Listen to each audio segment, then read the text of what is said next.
అందరికీ నమస్కారం. గత కొద్ది రోజుల నుంచి ఆంధ్రప్రదేశ్లో పీపీపీ మోడల్లో మెడికల్ కాలేజీల మీద తీవ్ర స్థాయిలో వాదోపవాదాలు అయితే జరుగుతున్నాయి. ఒక పక్క కూటమి దీనివల్ల మంచి జరుగుతుందని చెప్తే జగన్మోహన్ రెడ్డి కావచ్చు, నోట్ల ముసుగులో ఉన్న వాళ్ళు కావచ్చు, లేదు దీనివల్ల చెడు జరుగుతుంది, పేదలకు అన్యాయం జరుగుతుందని మాట్లాడుతున్నారు. ఒక్క 10 నిమిషాలు ఓపిక చేసుకుని ఈ వీడియో కన్నా మీరు విని ఇక్కడ ఒక బోర్డు అయితే రావడం జరుగుతుంది. నేను ఒక బోర్డు రూపంలో గీసి చూపిస్తాను. ఒక్క 10 నిమిషాలు ఓపిక చేసుకుంటే తర్వాత డెసిషన్ మీదే.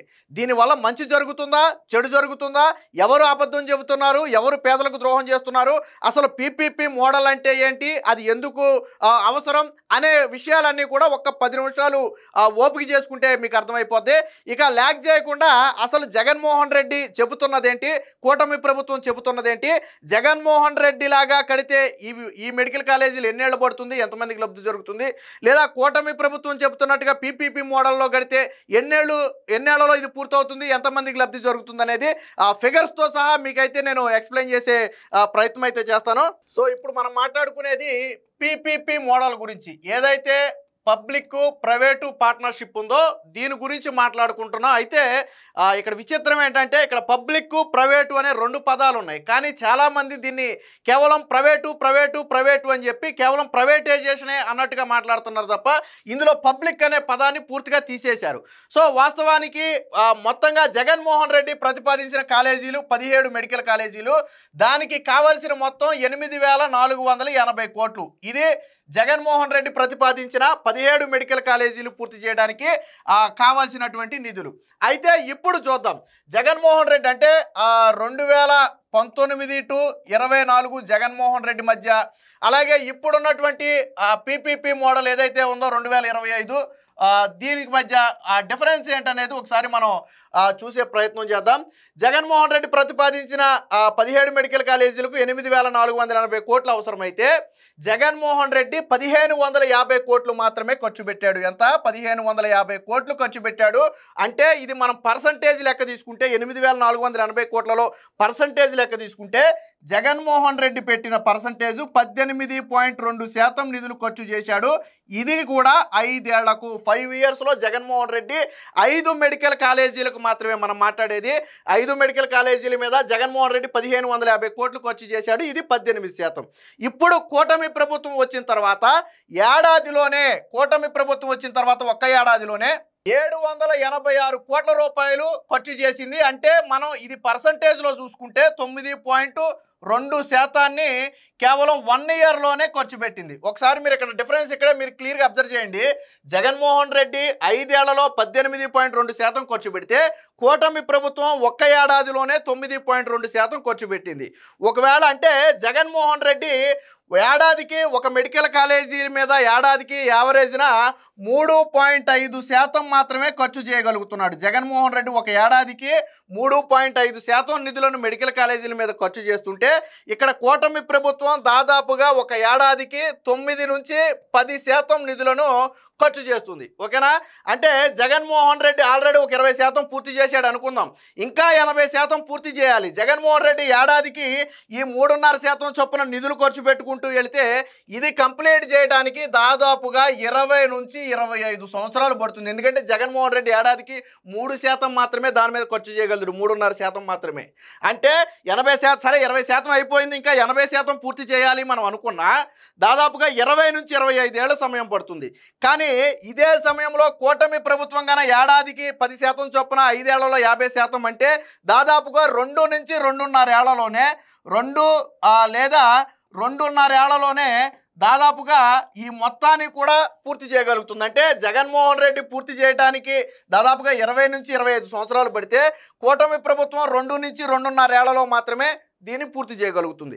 సో ఇకపోతే జగన్మోహన్ రెడ్డి తెచ్చిన మొత్తం మెడికల్ సీట్లు ఏంటనేది మనం ఒకసారి పరిశీలిద్దాం. జగన్మోహన్ రెడ్డి ఈ 5 మెడికల్ కాలేజీలు ఇప్పటి వరకు జగన్మోహన్ రెడ్డి ప్రారంభించింది 5 మెడికల్ కాలేజీలే. సో ఈ 5 మెడికల్ కాలేజీలో వచ్చిన మొత్తం సీట్లు ఎన్ని అయ్యా అంటే 500 సీట్లు జగన్మోహన్ రెడ్డి తీసుకొచ్చాడు. 500 సీట్లు. అదే కూటమి ప్రభుత్వం గన ఈ 17 మెడికల్ కాలేజీలు సరే ఏడాది 2 ఏళ్ల తర్వాత అందుబాటులోకి వచ్చిన తర్వాత ఎన్ని మెడికల్ సీట్లు రాబోతున్నాయి? ఒక్కొక్క కాలేజీలో 100 సీట్లు చొప్పున యావరేజ్న 1700 మెడికల్ సీట్లు రాబోతున్నాయి. జగన్మోహన్ రెడ్డి తెచ్చింది 500 మెడికల్ సీట్లు అయితే రేపు రాబోయేది 2 ఏళ్లలో రాబోయేది ఒక్కొక్క కాలేజీలో 1700 సీట్లు మెడికల్ సీట్లు అయితే రాబోతున్నాయి. ఇందులో ఈ 500లో 213 సీట్లేమో కన్వీనర్ కోటాలో ఉన్నాయి. అలాగే మిగిలిన దాదాపు 287 సీట్లు సెల్ఫ్ ఫైనాన్స్, అలాగే ఇది జగన్మోహన్ రెడ్డి తీసుకొచ్చాడు. సెల్ఫ్ ఫైనాన్స్ అలాగే ఎన్ఆర్ఐ కోటాలో ఉన్నాయి. అసలు వాస్తవానికి జగన్ మెడికల్ సీట్లు అమ్ముకోవటం అనే దానికి తెరదీసిందే జగన్మోహన్ రెడ్డి. సెల్ఫ్ ఫైనాన్స్ పేరుతో సీట్లలో దాదాపుగా 50% సీట్లను అమ్ముకుని మరొక 50% సీట్లను పేదలకు ఇవ్వాలనేది జగన్మోహన్ రెడ్డి తీసుకొచ్చినటువంటి ప్రతిపాదన. దానికి సెల్ఫ్ ఫైనాన్స్ అని పేరు పెట్టాడు. సో ఈ 500 సీట్లలో జగన్మోహన్ రెడ్డి తెచ్చిన 500 సీట్లలో 213 సీట్లు కన్వీనర్ కోట అయితే 287 సీట్లు సెల్ఫ్ ఫైనాన్స్ ఎన్ఆర్ఐ అవుతుంది.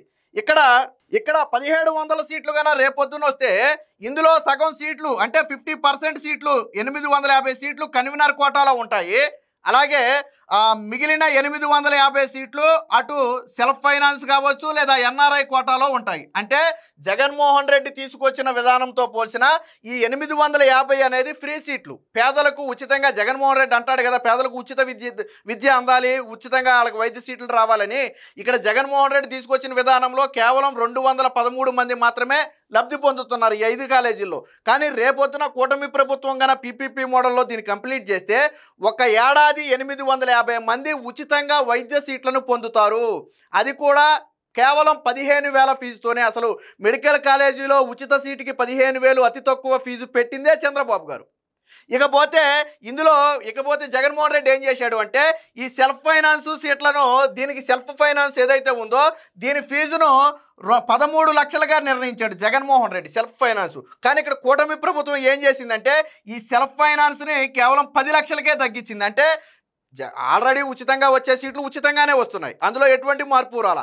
ఇక సెల్ఫ్ ఫైనాన్స్లో ఉన్నటువంటి సీట్లలో 13 లక్షల నుంచి 10 లక్షలకు తగ్గించారు. కాకపోతే ఎన్ఆర్ఐ కోటాలో కొంచెం ఇక్కడ పెరుగుతుంది. ఎన్ఆర్ఐ అంటేనే భరించేవాళ్ళు. సో ఇక్కడ పెరుగుతుంది. అంటే ఈ రకంగా చూసినా కూటమి ప్రభుత్వం మేలే చేస్తుంది. ఇక ఈ జగన్మోహన్ రెడ్డి లెక్కను చూసుకుంటే మనం 20 నుంచి 25 ఏళ్ల పాటు ఏడాదికి 500 మంది మాత్రమే బయటికి రావడం జరుగుతుంది. ఇక జగన్మోహన్ రెడ్డి కేటాయించినట్లుగా నిధులు కేటాయిస్తే ఇక్కడ అదనపు మెడికల్ కాలేజీల్లో వచ్చే ఎంబీబీఎస్ సీట్ల సంఖ్య 0. ఎందుకంటే ఈ కేవలం 500 సీట్లతో మాత్రమే జగన్మోహన్ రెడ్డి నెట్టుకు రావాలి. ఎందుకంటే మిగతా కాలేజీలు పూర్తి చేయడానికి 20 ఏళ్ళు సమయం పడుతుంది. అదే కూటమి ప్రభుత్వం అనుకోండి దాదాపుగా 20 ఏళ్ల పాటు ఏడాదికి 1700 మంది చొప్పున వైద్య విద్యను పొందుతారంటే దాదాపుగా 34,000 మంది ఈ 20 ఏళ్లలో వైద్య విద్యను అభ్యసించే అవకాశం ఉంది. దాదాపు 34,000 మంది. ఇక్కడ జగన్మోహన్ రెడ్డి హయాంలో 0 డాక్టర్లు. అంటే జగన్మోహన్ రెడ్డి కాలేజీల సంఖ్య పెంచడం అది 20 ఏళ్ళు పట్టుద్ది, కొత్తగా డాక్టర్లు రారు. కానీ 2 ఏళ్లలో కన్నా పీపీపీ విధానంలో కన్నా దీన్ని పూర్తి చేస్తే 20 ఏళ్లలో ఏడాదికి 1700 మంది చొప్పున 34,000 మంది ఆ వైద్య విద్యను అందిస్తారు. ఇందులో 16,000 మంది పేదలు ఎవరైతే ఉచితంగా సీటు పొందుతారో వాళ్ళు 16,000 మంది ఇక్కడ వైద్య విద్యను అభ్యసించడానికి అవకాశం ఉంటుంది.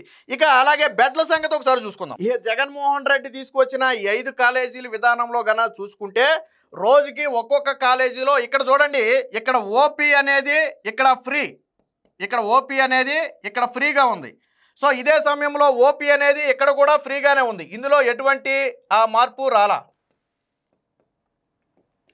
ఓపీ అనేది 2 విధానాల్లో కూడా ఫ్రీగానే ఉంది. ఇక్కడ ఓపీ ఫ్రీగానే ఉంది, ఇక్కడ ఓపీ ఫ్రీగానే ఉంది. అయితే ఇక్కడ జగన్మోహన్ రెడ్డి తీసుకొచ్చిన విధానం ఇక్కడ ఓపీ రోజుకి 1000 ఓపీలు ఉన్నాయి అనుకుంటే కేవలం 5 కాలేజీల్లో 5,000 ఓపీలు మాత్రమే ఉండబోతున్నాయి. కానీ పీపీపీ మోడల్లో కనుక మనం తీసుకొస్తే 17,700 ఇంటూ 1000 దాదాపుగా 17,000 ఓపీలు ఇక్కడ అందుబాటులోకి వచ్చే అవకాశం ఉంది. అంటే ఒక రోజుకు పోలిస్తే ఒక రోజులో ఎంత వ్యత్యాసం వచ్చిందో చూడండి. ఒక రోజుకి 17,000 మంది అంటే దాదాపుగా ఏడాదికి ఎంతమంది అవుతున్నారు? 62 లక్షల మంది ఏడాదికి ఇక్కడ వైద్యం పొందుతున్నారు. అలాగే 5 ఏళ్లలో ఎంతమంది పొందుతారు, 10 ఏళ్లలో ఎంతమంది పొందుతారు, 20 ఏళ్లలో ఎంతమంది పొందుతారంటే కొన్ని లక్షల మందికి ఇక్కడ ఉచితంగా వైద్యం అందుతుంది. ఇదే సమయంలో జగన్మోహన్ రెడ్డి తీసుకొచ్చిన ఈ 5,000 మందితో అదనంగా ఎవరికి ఉపయోగం జరగదు. ఇక్కడేమో లక్షల సంఖ్యలో వైద్యం అందుతుంది. ఎందుకంటే 17 కాలేజీలు ఫిల్ అయిపోయి ఉన్నాయి. 17 కాలేజీల్లో కూడా ఉచిత వైద్యం అందుతుంది. కానీ జగన్మోహన్ రెడ్డి తెచ్చిన 17 కాలేజీలు పూర్తి అవ్వాలంటే మనకి 20 నుంచి 25 ఏళ్ళు పడుతుంది. అంటే జగన్మోహన్ రెడ్డి కాలేజీలు పూర్తి చేసే దయానికి ఇక్కడ వేలల్లో వైద్య విద్యను పూర్తి చేసి విద్యార్థులు బయటకు వస్తున్నారు. లక్షల మంది ఎవరైతే పేదలు ఉన్నారో వారందరూ కూడా ఇక్కడ వైద్యాన్ని పొందుతున్నారు. ఇక జగన్మోహన్ రెడ్డి తీసుకొచ్చిన దీంట్లో యూనివర్సల్ హెల్త్ స్కీమ్ ఏదైతే ఉందో అది ఇక్కడ వర్తించదు. కానీ ఇక్కడ యూనివర్సల్ హెల్త్ స్కీమ్ అనేది వర్తించదు. కానీ ఇప్పుడు కూటమి ప్రభుత్వం యూనివర్సల్ హెల్త్ స్కీమ్ అని ఒక స్కీమ్ తీసుకురాబోయింది. ఉన్నోడా లేనోడా అనే సంబంధం లేకుండా దాదాపు 2 లక్షల నుంచి 2.5 లక్షల వరకు ఒక ఇన్సూరెన్స్ పాలసీ తీసుకురాబోతుంది. సో ఇది ఇక్కడ యూనివర్సల్ హెల్త్ స్కీమ్ అనేది ఇక్కడ ఇంప్లిమెంట్ అవుతుంది. జగన్మోహన్ రెడ్డి తెచ్చిన విధానంలో ఇంప్లిమెంట్ అవ్వదు, అలాగే కూటమి ప్రభుత్వం తెచ్చిన విధానంలో ఇంప్లిమెంట్ అవుతుంది. ఇక అన్నిటికీ మించి బెడ్ల సంఖ్య అంటే బెడ్ల కేటాయింపు చూసుకుంటే జగన్మోహన్ రెడ్డి తెచ్చిన విధానం ప్రకారం 5 కాలేజీల్లో 500 × 5 కాలేజీలు అంటే దాదాపుగా 2,500 బెడ్లు మాత్రమే జగన్మోహన్ రెడ్డి తెచ్చిన విధానంలో అందుబాటులో ఉంటాయి. కానీ కూటమి ప్రభుత్వం తీసుకొచ్చిన విధానంలో 1700 కాలేజీలు ఇంటూ దాదాపు 500 దాదాపు అంటే 8,500 బెడ్లు ఇక్కడ అందుబాటులో ఉంటాయి. చూడండి, అంటే పేదలకు బెడ్ల విషయంలో కూడా ఇక్కడ కేవలం 2,500 బెడ్లు మాత్రమే అందుబాటులో ఉంటే ఇక్కడ 8,500 బెడ్లు అందుబాటులో ఉంటున్నాయి. జగన్మోహన్ రెడ్డి విధానం ప్రకారం ఏడాదికి 2,500 బెడ్లు మాత్రమే అందుబాటులో ఉంటే 20 ఏళ్లకు కూడా అది 2,500గానే ఉంటుంది. కానీ ఇక్కడ 20 ఏళ్ల పాటు 8,000 బెడ్లు ఉన్నాయి. ఇందులో దాదాపుగా 6,000 బెడ్లు ఫ్రీ. మళ్ళీ ఇందులో 6,000 బెడ్లు ఫ్రీగానే ఇస్తారు. అందులో ఎటువంటి ఛార్జీలు కూడా తీసుకోరు. అంటే యావరేజ్న 8,000 చొప్పున దాదాపు ఏడాదికి ఎంతమందికి ఉచితంగా బెడ్లు అందుతున్నాయి, 20 ఏళ్లలో ఎన్ని లక్షల మందికి ఉచితంగా బెడ్లు వస్తున్నాయి, ఇక్కడ జగన్మోహన్ రెడ్డి తెచ్చే విధానంలో ఎన్ని బెడ్లు వస్తున్నాయి. సో ఇక్కడ చూడండి, అలాగే ఈ జగన్మోహన్ రెడ్డి ప్రతిపాదించిన కాలేజీల్లో పూర్తి స్థాయి అంతర్జాతీయ సౌకర్యాలతో వైద్య సౌకర్యాలు అందుతాయి అంటే ఖచ్చితంగా అందవు. ఎందుకంటే అది ప్రభుత్వమే భరించాలి. జగన్మోహన్ రెడ్డి ఏడాదికి పెట్టే ఖర్చే 3.5%. వాటి నిర్మాణానికే అంత ఖర్చు అయితే అందులో సౌకర్యాలకు ఎంత ఖర్చు అవుతుంది? కానీ ఇక్కడ పీపీపీ విధానంలో సూపర్ స్పెషాలిటీ హాస్పిటల్ స్థాయి ప్రపంచ స్థాయి వైద్య పరికరాలతో మనకు ఇక్కడ వైద్యం అందే అవకాశం ఉంది. ఎందుకంటే ఇది పబ్లిక్ ప్రైవేటు పార్ట్నర్షిప్ మోడల్లో ఉంది కాబట్టి ప్రైవేటు హాస్పిటల్స్కు ఏ మాత్రం తీసిపోని వైద్యం అనేది మనకి ఇక్కడ అందుతుంది. అలాగే ఇక్కడ సూపర్ స్పెషాలిటీ డాక్టర్లు అందుబాటులో ఉంటారంటే ఖచ్చితంగా అందుబాటులో ఉండరు. ఎందుకంటే గవర్నమెంట్ హాస్పిటల్స్లో ప్రపంచ స్థాయి నైపుణ్యం కలిగినటువంటి డాక్టర్లు గవర్నమెంట్ హాస్పిటల్స్లో వచ్చి పనిచేస్తారంటే ఖచ్చితంగా ఉండరనే చెప్పుకుంటాం. మనం ఏదైనా ఒక క్రిటికల్ డిసీజ్ వచ్చినా లేదా క్రిటికల్ సిచ్యువేషన్ వచ్చినా మనం వెంటనే ఎవరిని ప్రిఫర్ చేస్తాం? ప్రైవేట్ హాస్పిటల్ని ప్రిఫర్ చేస్తాం. ఎందుకంటే అక్కడ ఆ నైపుణ్యం కలిగినటువంటి డాక్టర్లు ఉంటారు, అత్యాధునిక పరికరాలు ఉంటాయనే ఉద్దేశంతో మనం అక్కడ ప్రిఫర్ చేస్తాం. కానీ జగన్మోహన్ రెడ్డి తెచ్చిన విధానం వల్ల ఏంటంటే సూపర్ స్పెషాలిటీ డాక్టర్లు అందుబాటులో ఉండే అవకాశం లేదు. కానీ ఈ పీపీపీ విధానంలో సూపర్ స్పెషాలిటీ డాక్టర్లు ఖచ్చితంగా అందుబాటులో ఉంటారు. ఎందుకంటే ప్రపంచ స్థాయి సౌకర్యాలతో నిర్మిస్తున్నారు. ఇందులో పబ్లిక్ ప్రైవేటు పార్ట్నర్షిప్ మీద ఉంది కాబట్టి ఆ శాలరీస్ అవి ఇక్కడ బేర్ చేయగలుగుతారు కాబట్టి ఖచ్చితంగా ఇక్కడికి వచ్చే అవకాశం ఉంటుంది. ఇకపోతే మనకు వైద్యం తీసుకునే వాళ్ళలో 3 రకాలు ఉంటారు. ఒకటి పూర్ ఉంటారు, 2 మిడిల్ ఉంటారు, అలాగే రిచ్ క్లాస్ ఉంటారు. సో ఇక్కడ పూర్ అనేవాళ్ళు చాలా హై సంఖ్యలో ఉంటారు, మిడిల్ క్లాస్ వాళ్ళు కూడా కొంచెం ఎక్కువే ఉంటారు, రిచ్ అనేవాళ్ళు కొంచెం తక్కువ ఉంటారు. వాస్తవానికి ఈ రిచ్ అనే వాళ్ళకు ఈ 2 విధానాలు కూడా అవసరం లేదు.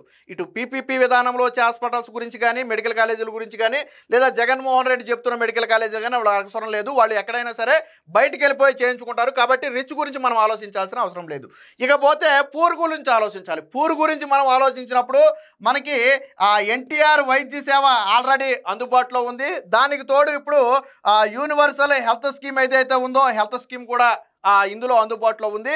దాంతోపాటు సెంట్రల్ గవర్నమెంట్ ఇచ్చేటువంటి స్కీమ్స్ కూడా ఇందులో అందుబాటులో ఉన్నాయి. సో పూర్కి ఈ 3 కూడా కవర్ అవుతున్నాయి. ఇక మిడిల్ క్లాసుల్లో మళ్ళీ 2 రకాలు ఉంటారు. ఒకటి విత్ ఇన్సూరెన్స్ ఉంటారు, నెక్స్ట్ వితౌట్ ఇన్సూరెన్స్ ఉంటారు. సో విత్ ఇన్సూరెన్స్ని మనం పరిగణలో తీసుకోవాలి. ఎందుకంటే వీళ్ళు ఎక్కడైనా సరే చేయించుకుంటారు, ఏ ప్రైవేట్ హాస్పిటల్లో చేయించుకున్నా వాళ్ళు ఇన్సూరెన్స్ క్లెయిమ్ చేసుకుంటారు కాబట్టి వాళ్ళ గురించి మనం ఆలోచించాల్సిన అవసరం లేదు.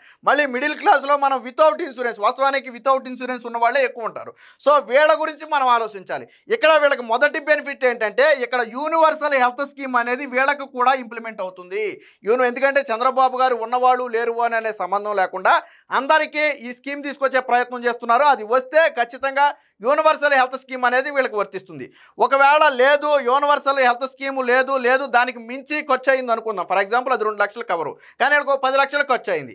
అప్పుడేమవుతుంది, ఈ వీళ్ళందరికీ కూడా ఏం ఉపయోగపడుతుంది అయ్యా అంటే ఈ ఏదైతే ఆ మెడికల్ కాలేజీలు పీపీపీ విధానంలో తీసుకొచ్చారో ఈ మెడికల్ కాలేజీలు ఉపయోగపడతాయి. ఎందుకంటే ఈ మెడికల్ కాలేజీలన్నీ కూడా ఎవరి అండర్లో నడుస్తాయి అంటే గవర్నమెంట్ అండర్లో నడుస్తాయి. అంటే ఇక్కడ రేట్లు నిర్ణయించే హక్కు అధికారం ఎవరికి ఉంది అంటే గవర్నమెంట్కి ఉంది.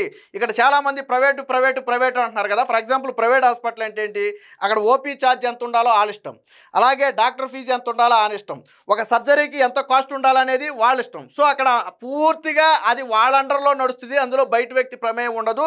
అది ప్రైవేట్ హాస్పిటల్ లేదా ప్రైవేట్ కాలేజీ.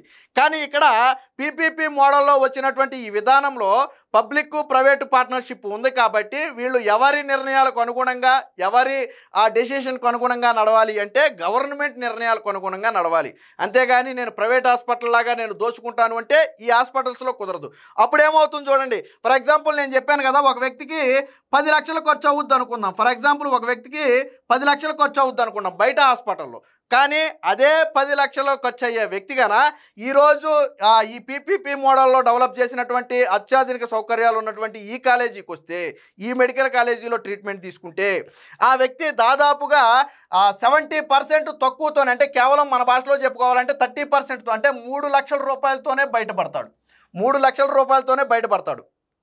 అంటే బయట హాస్పిటల్స్లో 10 లక్షలు అయ్యే ఖర్చు ఇక్కడికి వచ్చేటప్పటికి కేవలం 30-40%తోనే నీకు అయిపోతుంది. అంతకు మించిన సౌకర్యాలు నీకు ఈ కాలేజీలో ఉంది. ఎందుకంటే సూపర్ స్పెషాలిటీ డాక్టర్లు ఉంటారు, అలాగే అంతర్జాతీయ ప్రమాణాలతో కూడినటువంటి వైద్య పరికరాలు ఉంటాయి, అలాగే మెయింటెనెన్స్ ఉంటుంది, స్టాఫ్ ఉంటారు.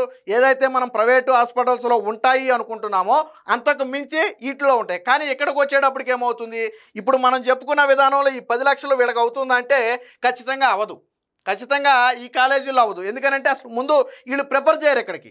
ఎందుకంటే గవర్నమెంట్ హాస్పిటల్కి మనం ఎందుకు ప్రిఫర్ చేయం, సాధారణంగా అక్కడ అంటే నిపుణులైనటువంటి డాక్టర్లు ఉండరేమో, సౌకర్యాలు ఉండవేమో, మనల్ని సరిగ్గా పట్టించుకోరేమో. ఎందుకంటే ఉచితంగా వైద్యం అనేటప్పుడు పట్టించుకోరనే ఫీల్ ఉంటుంది, సాధారణంగా అనే ఫీల్ ఉంటుంది. కాబట్టి ఈ హాస్పిటల్కి ప్రిఫర్ చేయరు. కానీ అత్యాధునిక సౌకర్యాలు ఉంటే ఖచ్చితంగా ఈ హాస్పిటల్కి ప్రిఫర్ చేస్తారు. అలా అంటే మనం ఏ కోణంలో చూసుకున్నా కానీ ఇప్పుడు పీపీపీ మోడల్లో మనం డెవలప్ చేసినటువంటి ఈ విధానం ఏదైతే ఉందో, కూటమి ప్రభుత్వం తీసుకున్న నిర్ణయం, ఇది అన్ని రకాలుగా మంచి జరుగుతుంది. వైద్య సీట్ల వేగంగా ఎక్కువగా వస్తున్నాయి. ఫీజా గతంతో పోలిస్తే సెల్ఫ్ ఫైనాన్సింగ్ కూడా తగ్గించారు. ఇక డాక్టర్ల సంఖ్య అంటారా, జగన్మోహన్ రెడ్డితో పోలిస్తే దాదాపుగా 100 రెట్లు ఎక్కువగా ఇక్కడ హాస్పిటల్ నుంచి బయటకు వస్తారు. పేషెంట్లు అంటారా, ఇక్కడతో పోలిస్తే జగన్మోహన్ రెడ్డితో పోలిస్తే దాదాపుగా 100 రెట్ల మంది పేషెంట్లు ఇక్కడ వైద్యం పొందుతారు. అంటే ఏ రకంగా చూసుకున్నా ఇబ్బంది లేదు. రెండోది పోనీ ధరలు అంటారా, పూర్తిగా గవర్నమెంట్ అండర్లో ఉంటాయి. ఓపీ అంటారా 100% ఫ్రీ. బెడ్లు అంటారా దాదాపుగా 75% బెడ్లు, 70-75% బెడ్లన్నీ కూడా ఫ్రీయే. పోనీ అక్కడ ఏదైనా ఛార్జ్ చేయాల్సి వస్తే అది గవర్నమెంట్ నిర్ణయించినటువంటి రేట్లకు అనుగుణంగా ఉంటుంది. ఫర్ ఎగ్జాంపుల్ బయట ఎక్స్రే ఒక 10,000 ఉందనుకోండి, ఇక్కడ వచ్చేటప్పటికి 2-3 వేల రూపాయలు మాత్రమే ఉంటుంది. ఎందుకంటే అది గవర్నమెంట్ అండర్లో నడుస్తుంది. రెండోది అన్నిటికీ మించి ఇక్కడ దీన్ని ఎవరికి పడితే వాళ్ళకి ఇవ్వట్లా. నేను మీరు వెళ్ళిపోతే కాలేజీ రాదు. అక్కడ నామ్ పెట్టారు. ఏమని పెట్టారు, చారిటబుల్ ట్రస్ట్ ఎవరైతే అంటే సేవాభావంతో ఎవరైతే నిర్వహిస్తారో వారికి మాత్రమే ఇది వస్తుంది. అంటే ఇప్పటికే మీరు ఏదైనా ఒక చారిటబుల్ ట్రస్ట్ నిర్వహించిన వాళ్ళైతే దానికి కొన్ని నామ్స్ ఉంటాయి. సో అలాంటి వారికి మాత్రమే ఇది ఇస్తారు. ఫర్ ఎగ్జాంపుల్ టాటా ఉందనుకోండి, టాటా ఒక హాస్పిటల్ టేకప్ చేసింది అనుకోండి, అది టాటా అనేది సాధారణంగా సర్వీస్ ఓరియంటెడ్లో పనిచేసేది. అది వ్యాపారం చేసినప్పటికీ కూడా సర్వీస్ ఓరియంటెడ్లో పనిచేసేది. మరి అలాంటి దాన్ని మనం విమర్శించగలమా, వాళ్ళు దోచుకుంటారని లేకపోతే ఇంకోటని? ఎందుకంటే ఇక్కడ గవర్నమెంట్ అనేది ఒకటి ఉంది మధ్యలో. సో కాబట్టి ఉండదు. అలాగే సత్యసాయి ట్రస్ట్ ఉందనుకోండి, ఫర్ ఎగ్జాంపుల్ ఎంతమందికి వాటర్ అది అందిస్తుంది మనకు తెలియదు కదా. సత్యసాయి అంటేనే సేవా గుణం ఉన్నటువంటి ట్రస్ట్. మరి అలాంటి ట్రస్ట్ కానీ టేకప్ చేసింది అనుకోండి దీన్ని, సో దీనివల్ల ప్రజలకు మంచి జరుగుద్దా చెడు జరుగుద్దా? మంచే కదా జరిగేది. అంటే లాభాపేక్ష లేకుండా ఎవరైతే ప్రజలకు సేవ చేయాలి అనుకుంటున్నారో వారికి మాత్రమే ఈ పీపీపీ మోడల్లో ఆ హాస్పిటల్స్ అనేది కట్టబెట్టడం జరుగుతుంది. ఇది గవర్నమెంట్ క్లియర్గా చెప్పింది. కానీ ముసుగు మేధావులు, దీన్ని విమర్శించే వాళ్ళు ఎవరు కూడా ఈ పాయింట్ చెప్పరు. ఏది సేవాభావంతో నిర్వహించే వారికి మాత్రమే దీన్ని ఇస్తారనే విషయం కానీ, లేదా జగన్మోహన్ రెడ్డి ఏడాదికి ఎంత ఖర్చు పెడుతున్నాడు, కూటమి ప్రభుత్వం చెబుతున్నప్పుడు ఏడాదికి ఎంత ఖర్చు అవుతుంది, జగన్మోహన్ రెడ్డి విధానంలో 17 మెడికల్ కాలేజీలు పూర్తవడానికి ఎన్నేళ్ళు పడుతుంది, కూటమి ప్రభుత్వంలో ఎన్నేళ్ళు పడుతుంది, దీనివల్ల ఎంతమంది వైద్యులకు లబ్ధి జరుగుతుంది, దీనివల్ల ఎంతమందికి లబ్ధి జరుగుతుంది, దీంట్లో ఎంతమంది స్టూడెంట్స్ బయటకు వస్తున్నారు, దీంట్లో ఎంతమంది స్టూడెంట్స్ బయటకు వస్తున్నారు, దీంట్లో ఎన్ని బెడ్స్ అవైలబుల్ ఉన్నాయి, దీంట్లో ఎన్ని బెడ్స్ అవైలబుల్ ఉన్నాయి, అలాగే దీంట్లో ఎంతమంది అవుట్ పేషెంట్లు ఏడాదికి రోజుకి బయటకు వస్తున్నారు, ఇక్కడ దీంట్లో రోజుకి ఎంతమంది అవుట్ పేషెంట్లు బయటకు వస్తున్నారు, ఇక్కడ తీసుకోవడం వల్ల కోల్పోయే సౌకర్యాలేంటి, ఇక్కడికి రావడం వల్ల వచ్చే సౌకర్యాలేంటి. సో ఇలాంటివేవి కూడా వాళ్ళు బేరీజ్ చేసి చెప్పరు, కేవలం ఒకటే చెప్తారు, ప్రైవేటు ప్రైవేటు ప్రైవేట్. ఇందులో పబ్లిక్ అనే పదాన్ని తీసేశారు. సాధారణంగా పబ్లిక్ ప్రైవేటు పార్ట్నర్షిప్, వాస్తవానికి ముందున్నదే పబ్లిక్, ప్రైవేటు పబ్లిక్ కాదు, పబ్లిక్ ప్రైవేటు ముందున్నదే పబ్లిక్.